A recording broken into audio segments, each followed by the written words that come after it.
O Diario Oficial de Galicia vén de publicar a concesión dunha subvención de preto de 300.000 euros ao Concello de Rianxo para a posta en marcha dunha unidade de atención temperá. A axuda por un importe total de en torno aos 290.000 euros que nos vai permitir financiar esta unidade o que resta de ano, que nos dé tempo, unha vez que poñemos toda a maquinaria a andar, máis o ano que ven é o ano 2026, non?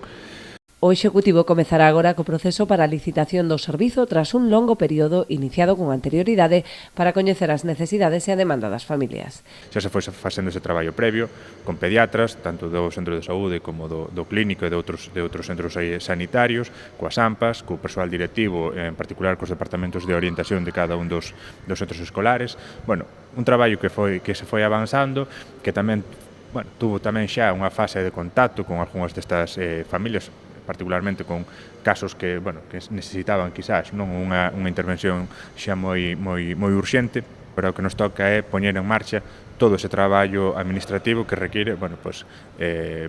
regularizar ese servicio. Non, por un lado, a aprobación do regulamento de uso de funcionamento do espacio e, por outro lado, a licitación do servicio. Non vai ser un servicio que nós, polas nosas propias condicións, non vamos a asumir nós, non temos persoal para facelo, vamos sacalo a licitación para que os próximos meses, estes anos nos que temos ese financiamento asegurado, se preste o servicio con total garantía, non? Segundo as primeiras estimacións, o servizo podería atender a uns 40 usuarios de entre 0 e 6 anos de idade.